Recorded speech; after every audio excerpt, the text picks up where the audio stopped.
Introducción a la química de los gases. La química de gases, a pesar de parecer inicialmente menos intrigante en comparación con los estados sólido y líquido, desempeña un papel fundamental en nuestra comprensión de la ciencia y la naturaleza. Los gases a menudo se perciben como entidades etéreas e intangibles, lo que podría llevar a la idea de que son el estado de la materia menos interesante. Sin embargo, esto está lejos de ser cierto. Desde una perspectiva puramente matemática, los gases son el estado de la materia más sencillo de describir. Esto se debe a que siguen leyes y comportamientos predecibles. A medida que estudiamos los gases, se vuelven evidentes una serie de supuestos que desembocan en la teoría atómica, uno de los pilares fundamentales de la química moderna. Por lo tanto, el estudio de la química de gases es esencial, ya que proporciona una base sólida para comprender conceptos químicos más avanzados y contribuye a la formación de la teoría atómica. Además, los gases desempeñan un papel crítico en una amplia gama de aplicaciones prácticas, desde la producción de energía hasta la fabricación de productos químicos y la gestión del medio ambiente. En última instancia, la química de gases es un campo de estudio intrigante que nos ayuda a desentrañar los misterios de la materia y sus interacciones en el mundo que nos rodea. ¿Qué es un gas?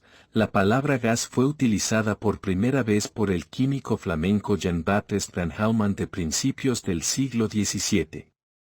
Identificó el dióxido de carbono, el primer gas conocido además del aire. La palabra de Van Helmont parece haber sido simplemente una transcripción fonética de la palabra griega antigua keas. Una historia alternativa es que el término de Van Helmont se derivó de Gast, o Geist, que significa un fantasma o espíritu. Los editores del Oxford English Dictionary no dan crédito a esa historia.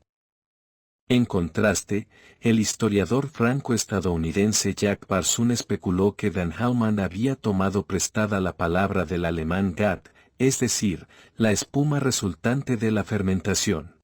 En muchos sentidos, los gases son la forma más fácil de entender la materia.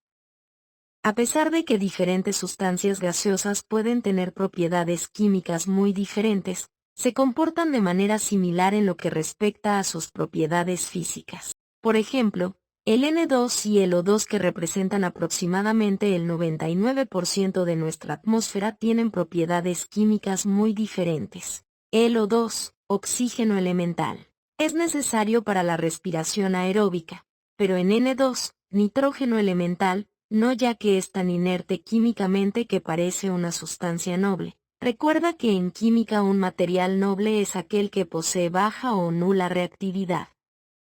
Sin embargo, estos dos componentes del aire se comportan físicamente como un material gaseoso incoloro, inodoro y poco denso porque sus propiedades físicas en dicho estado son esencialmente idénticas. De los pocos elementos que existen como gases a temperaturas y presiones ordinarias, helio, neón, argón, criptón y xenón son monoatómicos y hidrógeno, oxígeno, flúor y cloro son diatómicos, y el oxígeno puede tener una forma triatómica llamada ozono. Muchos compuestos moleculares son gases o existen en una dualidad gas-líquido a temperatura ambiente como el agua, metano o el cloruro de hidrógeno. En general, para los compuestos moleculares es más fácil existir como gas y sus moléculas no son polares, por lo que no se atraen entre sí, por ello es más fácil tener metano que vapor de agua a temperatura ambiente. Las sustancias que son líquidas o sólidas en condiciones normales también pueden existir en estado gaseoso, donde a menudo se las denomina vapores. La sustancia H2O, por ejemplo, puede existir como agua líquida, hielo sólido o vapor de agua. Los gases difieren significativamente de los sólidos y líquidos en varios aspectos. Por ejemplo, un gas se expande espontáneamente para llenar su contenedor. En consecuencia, el volumen de un gas es igual al volumen de su contenedor. Los gases también son altamente compresibles. Cuando se aplica presión a un gas, su volumen disminuye rápidamente. Los sólidos y líquidos, por otro lado, no se expanden para llenar sus contenedores y no son fácilmente compresibles. Dos o más gases forman una mezcla homogénea independientemente de las identidades o proporciones relativas de los gases. Dos o más líquidos o dos o más sólidos pueden o no formar mezclas homogéneas, dependiendo de su naturaleza química. Por ejemplo, cuando se mezclan agua y gasolina, los dos líquidos permanecen como capas separadas. Por el contrario, el vapor de agua y los vapores de gasolina forman una mezcla de gases homogénea. Recuerda que una mezcla homogénea es aquella en la que no podemos distinguir con la vista los materiales mezclados.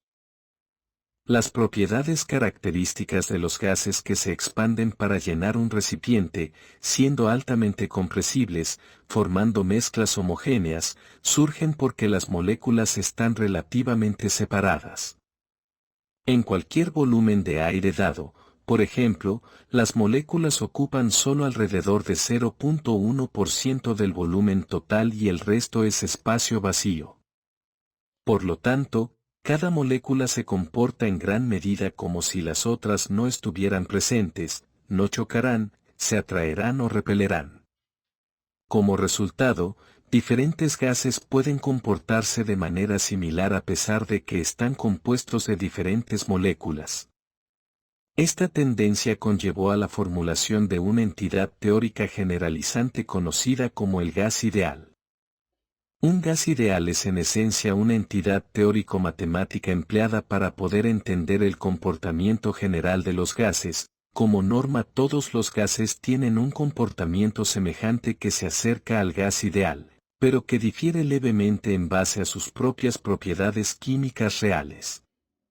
Dependiendo del nivel de exactitud que se requiera en un contexto dado, el gas ideal puede ser suficiente para entenderlos, pero de lo contrario se requieren entidades teórico-matemáticas más realistas. Propiedades de los gases. Los gases tienen tres propiedades características. 1. Son fáciles de comprimir. 2. Se expanden para llenar sus recipientes y 3. Ocupan mucho más espacio que los líquidos o sólidos a partir de los cuales se forman. Compresibilidad. Un motor de combustión interna proporciona un buen ejemplo de la facilidad con la que se pueden comprimir los gases. En un motor típico de 4 tiempos, primero se extrae el pistón del cilindro para crear un vacío parcial, que atrae una mezcla de vapor de gasolina y aire hacia el interior del cilindro. Vea la figura a continuación. Luego, el pistón se empuja hacia el interior del cilindro, comprimiendo la mezcla de gasolina y aire a una fracción de su volumen original. La relación entre el volumen del gas en el cilindro después del primer golpe y su volumen después del segundo golpe es la relación de compresión del motor. Los automóviles modernos funcionan con relaciones de compresión de alrededor de 9:1, lo que significa que la mezcla de gasolina y aire en el cilindro se comprime por un factor de 9 en el segundo golpe. Después de comprimir 9 veces el volumen inicial, la mezcla de gasolina y aire gaseosos, la bujía en la parte superior del cilindro se enciende y la explosión resultante empuja el pistón fuera del cilindro en el tercer golpe. Finalmente, el pistón es empujado hacia atrás dentro del cilindro en el cuarto golpe, limpiando los gases de escape. Los líquidos son mucho más difíciles de comprimir que los gases. Son tan difíciles de comprimir que los sistemas de frenos hidráulicos que se utilizan en la mayoría de los automóviles funcionan según el principio de que esencialmente no hay cambios en el volumen del líquido de frenos cuando se aplica presión a este líquido. La mayoría de los sólidos son aún más difíciles de comprimir. Las únicas excepciones pertenecen a una clase rara de compuestos que incluye caucho natural y sintético. La mayoría de las pelotas de goma que parecen fáciles de comprimir, como una pelota de racquetball, están llenas de aire, que se comprime cuando se aprieta la pelota. Expansibilidad. Cualquiera que haya entrado en una cocina donde se estaba horneando pan ha experimentado el hecho de que los gases se expanden para llenar sus recipientes, a medida que el aire de la cocina se llena de olores maravillosos. Desafortunadamente, sucede lo mismo cuando alguien rompe un huevo podrido y el olor característico del sulfuro de hidrógeno, H2S, se difunde rápidamente por la habitación. Debido a que los gases se expanden para llenar sus recipientes, es seguro asumir que el volumen de un gas es igual al volumen de su recipiente. De lo anterior también se concluye que los gases son capaces de ejercer y recibir fuerzas newtonianas, por lo que son susceptibles de ser modelados empleando las técnicas de la mecánica clásica. Volumen de un gas. La diferencia entre el volumen de un gas y el volumen de líquido o sólido del que se forma se puede ilustrar con los siguientes ejemplos.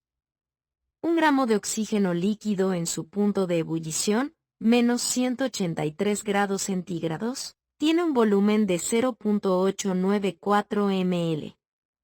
La misma cantidad de gas de oxígeno a 0 grados centígrados y presión atmosférica tiene un volumen de 700 ml, que es casi 800 veces mayor. Se obtienen resultados similares cuando se comparan los volúmenes de sólidos y gases.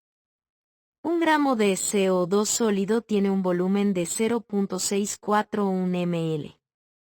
A 0 grados centígrados y presión atmosférica, la misma cantidad de gas CO2 tiene un volumen de 556 ml, que es más de 850 veces mayor.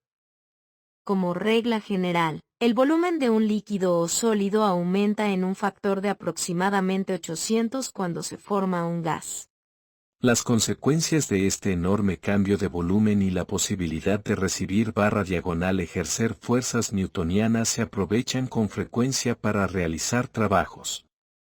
La máquina de vapor, que provocó la revolución industrial, se basa en el hecho de que el agua hierve para formar un gas, vapor, que tiene un volumen mucho mayor. Por lo tanto, el gas se escapa del recipiente en el que se generó y el vapor que se escapa se puede hacer trabajar. El mismo principio se aplica cuando se usa dinamita para hacer estallar rocas. En 1867, el químico sueco Alfred Nobel descubrió que el explosivo líquido altamente peligroso conocido como nitroglicerina podía absorberse en arcilla o acerrín para producir un sólido que era mucho más estable y, por lo tanto, más seguro de usar. Cuando se detona la dinamita, la nitroglicerina se descompone para producir una mezcla de gases CO2, H2O, N2 y O2. Los gases salen a presión debido a que la descomposición de su fuente también libera enormes cantidades de energía, que calientan los gases, generando una expansión, y por ende, la posibilidad de ejercer fuerza en sus alrededores. El mismo fenómeno ocurre en una escala mucho más pequeña cuando hacemos palomitas de maíz. Cuando los granos de palomitas de maíz se calientan en aceite, los líquidos dentro del grano se convierten en gases. La presión que se acumula dentro del núcleo es enorme y eventualmente explota. Bien, eso fue todo por el momento. Si les gustó el video no olviden suscribirse, darle me gusta y especialmente compartirlo. Eso mantiene vivo a este canal y nos vemos en una próxima oportunidad.